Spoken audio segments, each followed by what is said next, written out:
일본의 웹3 인플루언서이자 마당발이신 이시다 형님을 모시고 웹3 동향, 일본 웹3 최신 뉴스, 그리고 이시다 형님의 개인적인 경험과 이야기도 같이 나누는 이시다 웹3 나와바리 8번째 시간이 돌아왔습니다.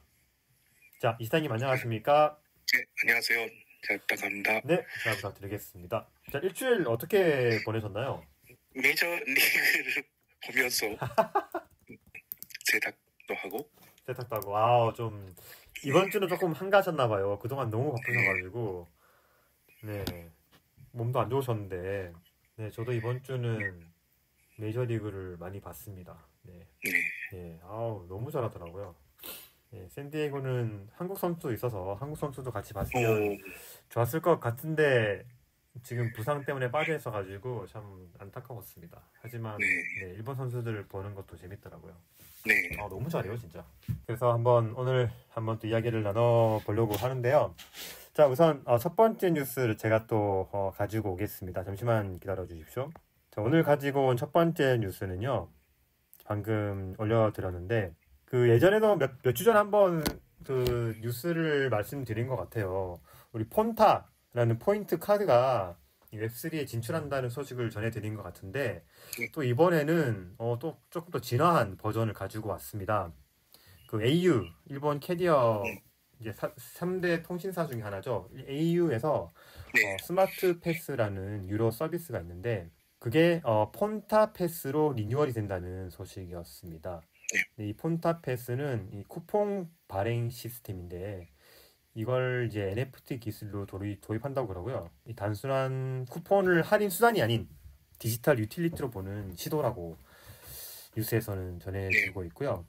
이제 개인 정보의 제공 없이 이 쿠폰 수령이 가능하기 때문에 이 쿠폰의 이용 내역을 투명성 있게 공개할 수 있고 또 그걸 가지고 효과적인 마케팅이 가능하다라는 뉴스를 가지고 왔습니다. 아니 폰타가 되게 열심히 그 웹3에 진출하려는 건 알았는데 이번에는 KDDI랑 같이 또 그 유료 회원 서비스를 리뉴얼해서 내는 것 같더라고요. 네. 폰타는 그 경제권을 만들고 있는데 일본에서는 로손 네, 폰타를 이용하고 그렇죠. 네, au도 폰타 경제권으로 통합해서 같이 하고 있는. 그래서 맞아요. 지난번 뉴스도 그래서 그 로손 이야기도 전해드렸었는데 웹3를 이용한 활동이 그 폰타 쪽이 굉장히 활발한 것 같습니다. 네. 회원은 1억인? 1억 명? 와. 네, 1억 명 정도 있는데. 근데 이걸 과연 이제 웹3로 간다고 했을 때 많은 사람들이 쓸 수 있을지 없을지가 굉장히 큰 이제 매스 어덕션이라고 하죠. 되게 큰 과제라고 할 수 있는데 이런 뭐 포인트 경제나 아니면 또 그 캐리어와 연관된 유료 서비스를 같이 제공하게 되면 많은 사람들이 굉장히 쉽게 접할 수 있지 않을까 생각이 들거든요. 네. 근데 그 폰타는 로열티 마케팅이라는 회사가 운영하고 있는데 그 시스템을 만드는 회사가 플레이싱크라는 회사가 그 기술적으로 도와주고 있는. 그렇군요. 근데 그 사람 이야기를 들으면 포인트를 토큰화하는 게 좀 어려운 시간이 걸리는. 그 폰타에 포인트를 또 토큰으로 하려는 움직임이 있나 보네요. 네, 그것도 하고 싶지만 좀 오래 시간이 그렇군요. 필요한다고. 그 일본 웹3 이 법률상 좀 그런 토큰으로 만드는 작업은 굉장히 좀 어렵지 않을까 저는 개인적으로 생각이 들어가지고 그런 활동은 아마 안 하지 않을까 생각했었는데 그런 것도 생각을 가지고 있군요 지금. 네, 그러니까 그 먼저 NFT를 이용해서 뭔가 앞으로 움직여야 하는. 네, 알겠습니다. 아무튼 뭐 NFT를 가지고 이 사업을 시작하게 되면 굉장히 투명성 담보되기 때문에 효과적인 네. 마케팅은 회사 입장에서는 굉장히 잘 될 것 같은 생각이 들거든요. 네.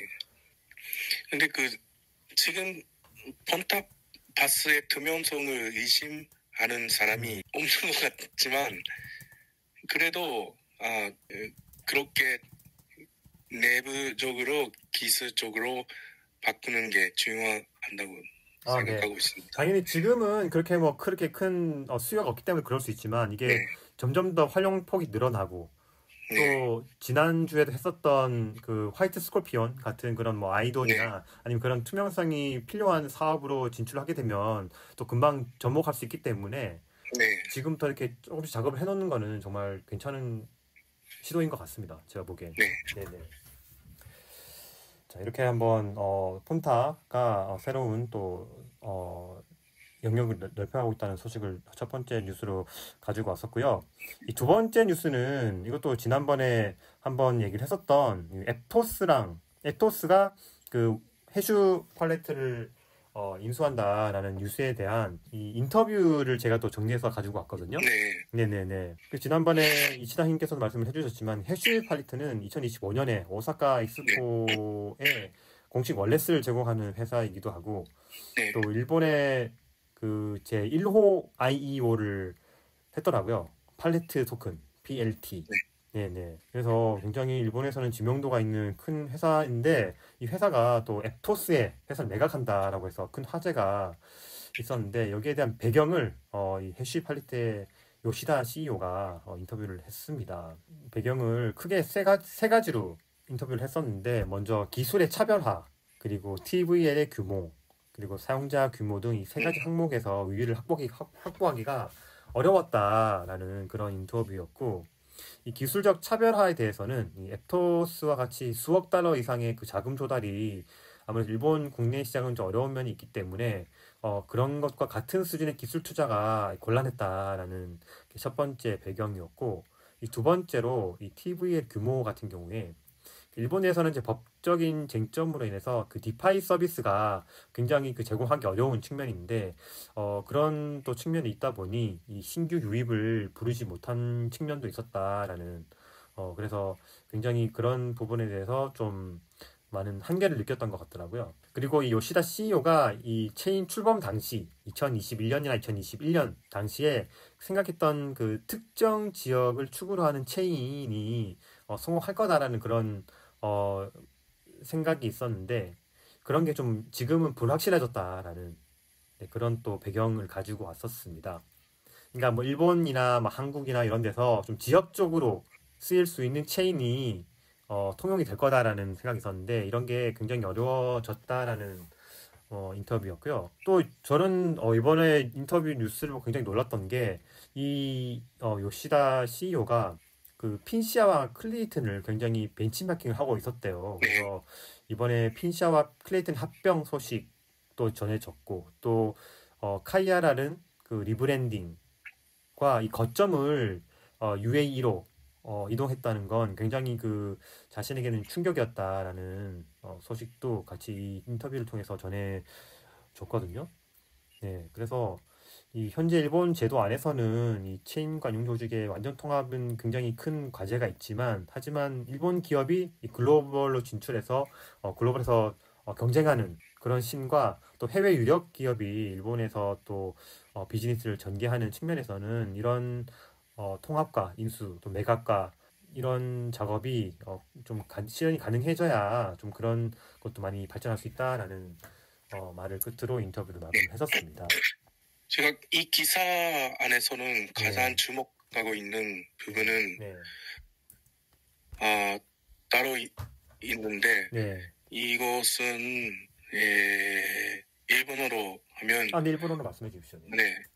今年4月以降にザ・ランドエルフの森の利用拡大に伴うチェーンの負荷増加を通じて万博などの社会インフラを支えるチェーンとしての性能不足を実感した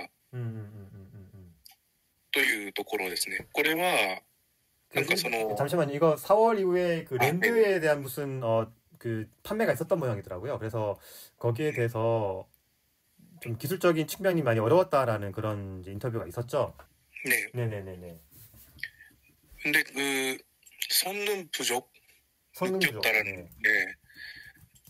그것은 너무 심한 것 같은데요. 왜냐하면 그 엑스포 담당자에게 네. 우리는 할 수 있다라는 네. 제안을 해서 네네네. 한 거잖아요. 네. 그렇죠. 그런데도 불구하고 성능 부족이었다라는 것이 보통에서는 용서할 수 없는 맞습니다. 것이라고 생각하고 있습니다.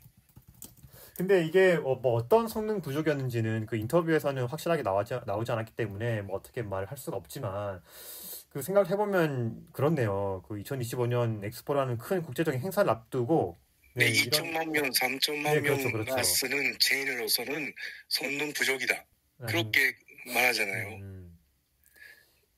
그게 좀 그걸 알면서 제안했다면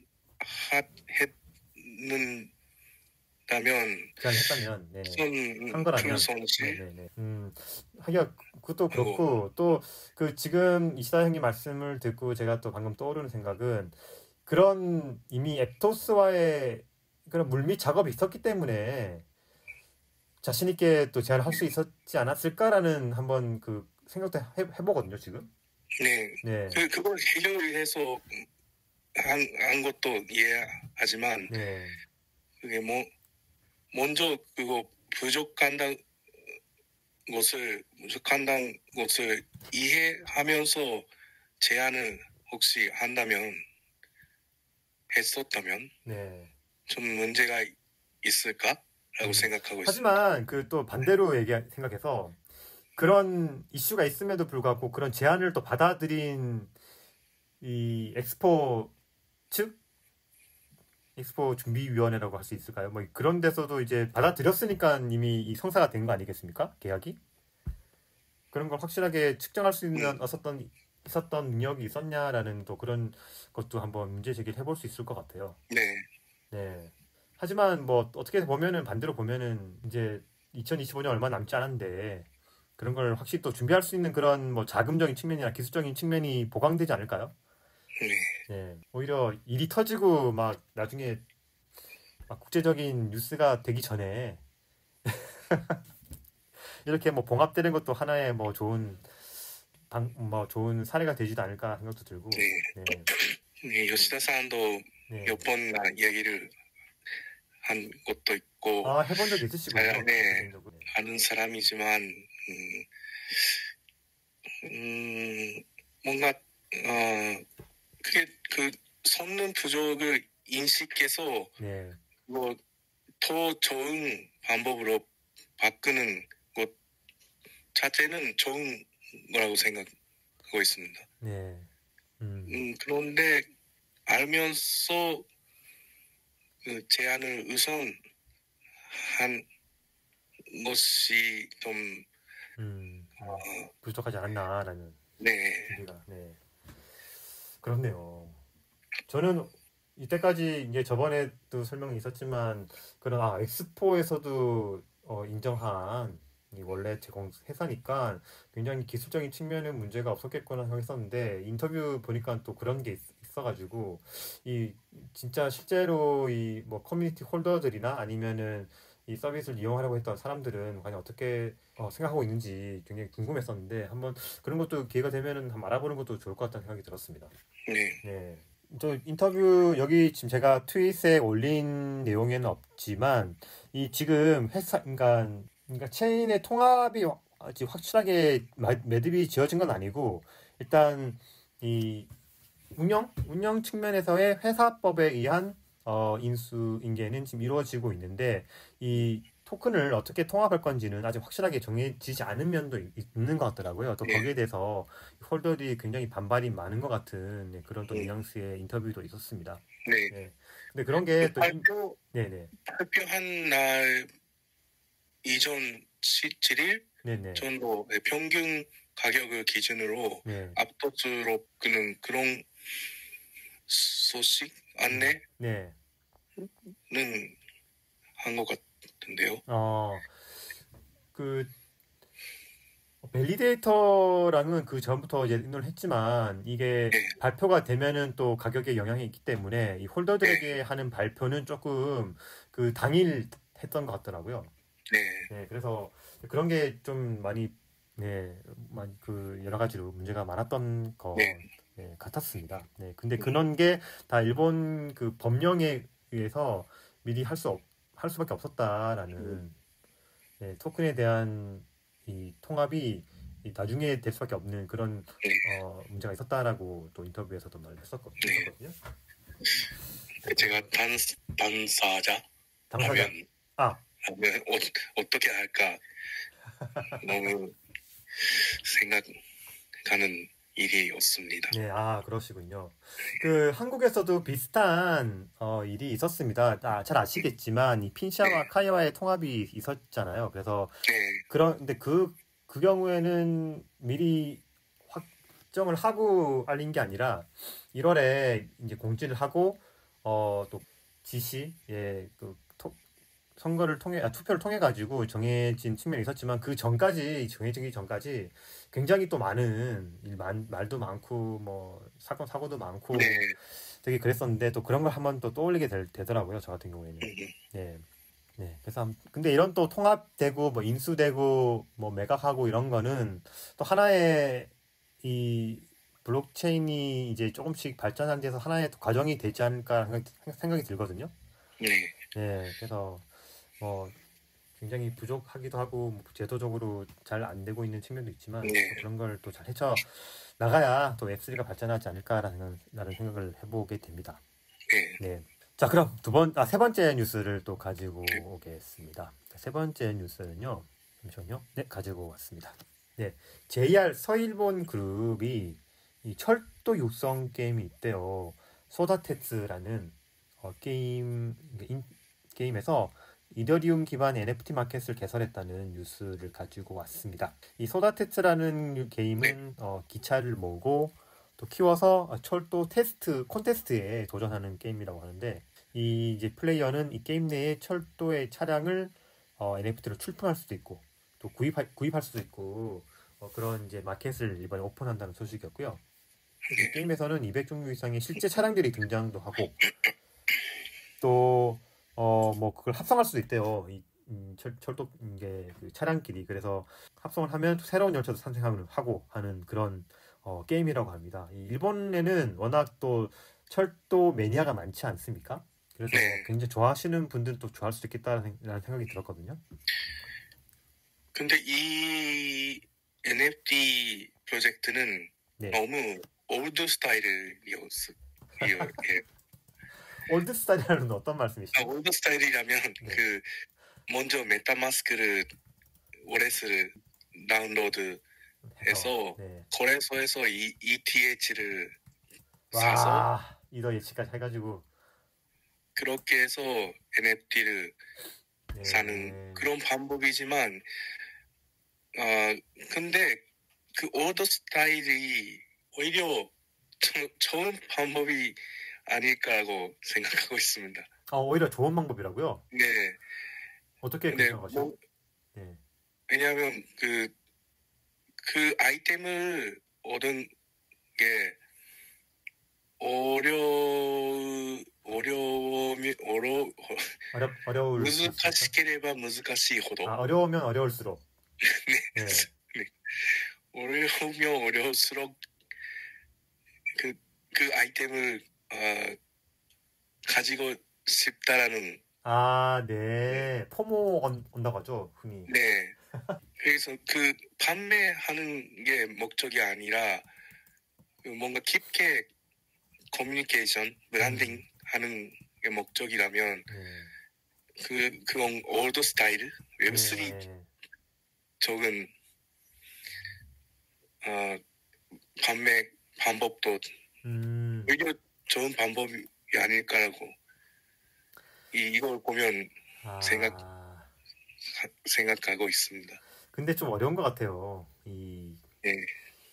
진짜 이 게임 만드시는 분들 다 그렇게 생각하고 계시겠지만, 블록체인을 가지고 이 게임을 만든다는 게 자기 자신이 다 관리를 해야 되니까 그런 해킹에 대한 부분이 굉장히 큰 문제가 될 수 있잖아요. 그래서 이 참 그 생각이 많을 것 같습니다. 이 게임을 기획하는 입장에서는. 그러니까 그게 정답인지 네, 맞아요, 아닌지는 맞아요. 네, 정말 결과를 보면서 네, 해봐야 되는 네. 그런. 근데 하지만 특히 이런 뭐 철도 매니아들이 좋아할 만한 이런 게임 같은 경우에는 막 말씀해 주신 것처럼 네, 굉장히 깊게 또 컬렉션하는 그런 또 의미도 있기 때문에 오히려 확실하게 뭐좀 옛날 스타일이긴 하지만은 메타마스크를 가지고 확실하게 뭐 거래할 수 있는 이런 시스템이 나쁘진 않은 것 같기도 한데 또 이제 신규 유저들을 또 데려와야 된다는 그런 측면에서 보면 이게 맞는 방법인가라는 또 의문을 조금 가지게 되기도 하네요. 참고로 이사님은 철도 좋아하시나요? 네, 좋아합니다. 네. 그래서 여기 트윗에는 없지만 제가 또 봤던 이제 가면 스크린샷 같은 걸 보면 진짜 철도는 되게 멋지더라고요. 실제 이제 그 철도 차량의 사진도 있고 또 이름도 있고 그 뭐 상세한 정보도 있기 때문에 이 NFT를 또 뭐야 뭐 몇만 장 막 뿌리는 게 아니라 한정된 그러니까 이번엔 캠페인이라고 하는데 캠페인으로 한정된 뭐 25장 뭐 이런 정도의 한정된 수량만 또 가질 수 있는 또 그런 것도 있어가지고 진짜 좋아하시는 분들은 이게 한정판이니까 굉장히 가지고 싶겠다라는 생각도 들기는 들었습니다. 네. 네네. 제가 OLX 이용해서 NFT를 사는 것과 예를 들면 제가 한국에 가서 KTX 네. 그 굿즈 직접 가서 구입하는 네. 거는 어느 쪽이 어려울까라고 생각하면 네. 그렇네요. 네. 그렇게 생각하는 정도 어, 어렵지 않은 것이 아닐까라고. 또 그런 거는 저도 생각 못 해봤는데, 확실히 그럴 수 있겠습니다. 뭐 해외에 있는 분들이나 아니면은 이번에는 그 이제 JR 서일본 그룹이니까 예를 들어서 뭐 홋카이도에 있는 굉장히 또 철도를 좋아하는데 이런 서일본에만 운영하고 있는 철도를 모으고 싶다. 이런 거는 직접 가서 하지 않는 이상 어려우니까 이런 거를 이제 디지털로 NFT로 할 수 있다면 그것도 오히려 훨씬 더 네, 구입하기 쉬울 수도 있겠네요. 네, 네네네. 파스포트 신청해서 네, 맞아요, 맞아요. 지금 비행기를 사서 네. 한국어로 배워야 맞아요, 맞아요. 되잖아요. 뭐 신칸센을 좋아하는 해외 유저들 같은 경우에 그럴 수도 있고.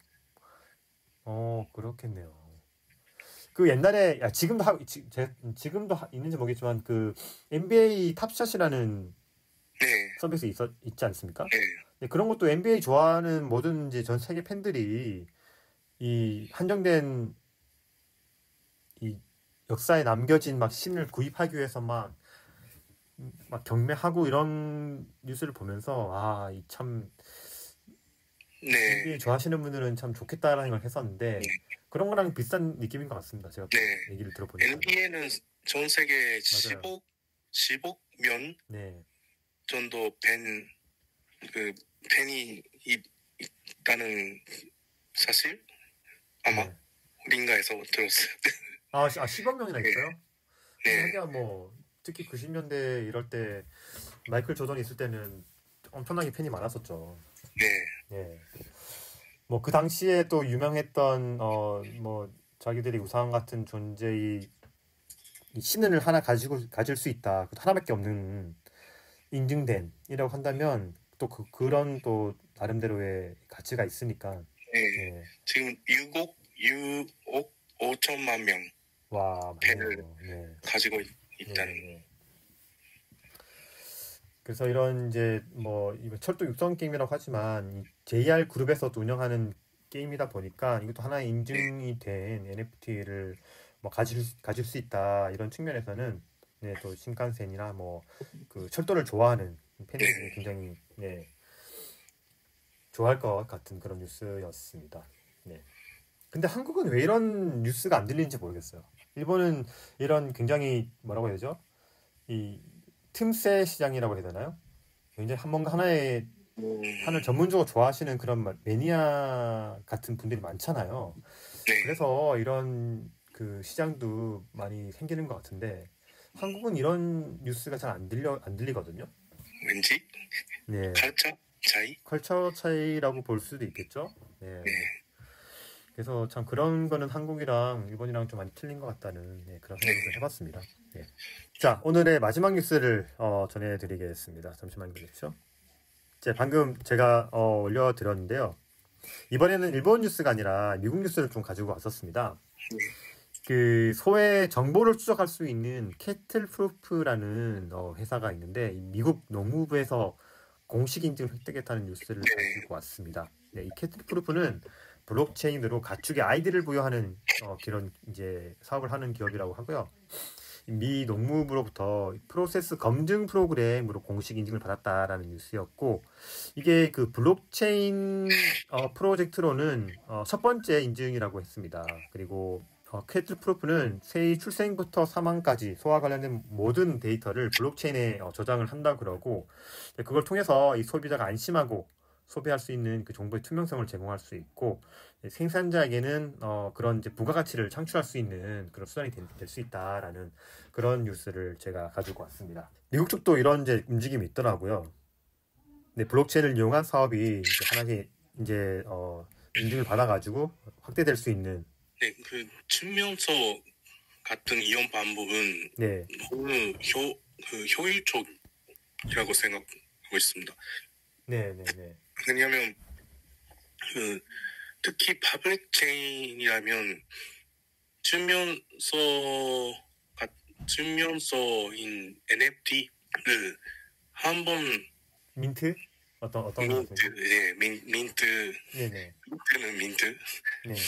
네, 민트 네. 하면 그 유지 코스트가 퍼블릭 체인이라면 없잖아요. 아, 그렇죠. 네. 그 민트 하는 사람이 코스트 부담하지 않아도 되잖아요. 그렇죠, 그렇죠. 그게 코스트는 있기는 있지만 그 코스트는 그 노드를 운영하는 사람들이 부담을 하게 되죠. 네. 네, 부담하는 그런 시스템이니까요. 그러니까 그런 한 번 증명서를 민트에서 그 민트한 증명서를 이용하는 그런 이용 방법은 다른 외부 시스템과 비교해서도 코스트 면에서도 좋은 방법이라고 생각하고 있습니다. 네. 혹시 만약에 그 웹2로 이 시스템을 운영하면 그 서버의 세큐리티 유지하는 코스트도 너무 필요하잖아요. 그건 다 그렇죠. 사업자가 다 부담을 해야 되니까. 네. 네. 그러니까 그런 유스 케이스는 앞으로도 많이 나오지 않을까라고 생각하고 있습니다. 네, 그래서 일본뿐 아니라 미국도 이런 쪽으로 이제 조금씩 그 사업이 넓어지고 있다는 그런 생각이 들더라고요. 네. 또 미국 워낙 또 소를 많이 수출하지 않습니까? 뭐 축산물, 농산물. 그래서 이 소뿐 아니라 이런 다른 가축이나 농산물에도 이런 뻗어나갈 여지가 되게 많은 프로젝트라고 저는 생각을 했거든요. 그러니까登記? 네네네, 등기, 네, 등록, 네. 네, 부동산 등록. 아, 네, 부동산, 네네. 네, 그런 시스템으로 블록체인으로 아마 10년 후, 15년 후에서는 바꿀 수도 있을까라고 생각하고 있습니다. 그런 서비스 조금씩 나오고 있지 않나요? 일본에도 그렇고 한국도 그렇고 그런 서비스 조금씩 나오고 있다는 거 제가 알고 있거든요. 같은 것이 있지만 그 일본 정부가 네. 공식으로 아, 정식으로. 이용하는 네네네네. 그런 단계. 네. 네, 이런 게 뭐 법적인 이런 정비가 이루어지고 하면은 조금 더 네, 일반 분들도 많이 접할 수 있는 그런 네, 서비스가 네, 될 수 있을 것 같은데 지금 아직 좀 실험적인 측면도 있는 것 같아요. 그런 건. 네, 네네. 오늘 이제 제가 가지고 온 뉴스는 여기까지고요. 혹시 또 이치다님께서 공유해 주실 뉴스 같은 게 있을까요? 네, 일본 뉴스는 그것이지만, 글로벌 뉴스라면 유니스왑, 아, 네, 유니스와 맞습니다. 네, 유니체인이라는 유니체인 L2요. 네, 블록체인을 네, 만들었다라는 소식이 이번 주에서는 큰 네, 뉴스였습니다. 네, 맞습니다, 맞습니다. 그 굉장히 말이 많더라고요. 이더리움이 필요 네, 없게 되는 거 아니냐. 뭐 이더리움 지금 굉장히 재단에서 실하는 거 아니냐라는 말도 들리고. 네, 애플리케이션 토큰을 발행하는 애플리케이션은 유스 케이스 그 토큰 유틸리티를 생각하면 네, 체인을 만드는 게 가장 효율적인 방법이 네, 네, 네, 네. 뭐 사실이에요. 맞아요, 맞아요. 왜냐면 그 가스비로서 이 토큰을 쓸 수도 있고 확실한 유틸리티를 제공할 수 있는 방법이니까. 또 이제 그 자기 체인이 있으면은 또 거기에 그 편승해서 또 마케팅이나 아니면은 여러 가지 할 수 있는 여지가 넓어지죠, 많이. 네, 네네. 그러니까 선장한 애플리케이션은 다 각자 체인을 만드는 네. 그런 움직임이 계속 계속 될 것 같다고요? 네. 한다고 생각하고 있습니다. 네. 근데 이런 디앱이 굉장히 성공적인 디앱이 이제 체인을 뭐 발행한다는 건 전 개인적으로는 굉장히 좋게 보거든요.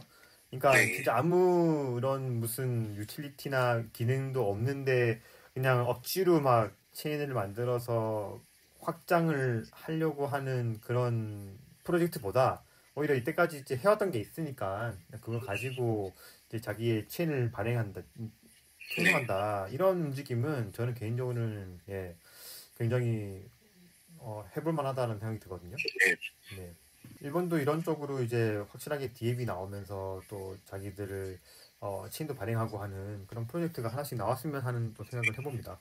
자, 오늘 또 한 주 동안 있었던 뉴스를 전해 들었는데요. 방금 했던 스페이스에서 했던 또 우리 뉴스와 소식들은 유튜브로 또 정리해서 제가 며칠 안에 또 올려드리도록 하고요. 저는 또 다음 주 이 시간에 찾아뵙도록 하겠습니다. 늦은 시간에도 들어주신 여러분들 감사드리고요. 이시장님도 네. 감사드립니다. 스페이스를 네, 드신 분들은 네. 일본 웹3 난다? 일본 웹소리를 잘 もう 알게 되시라고요? の 네.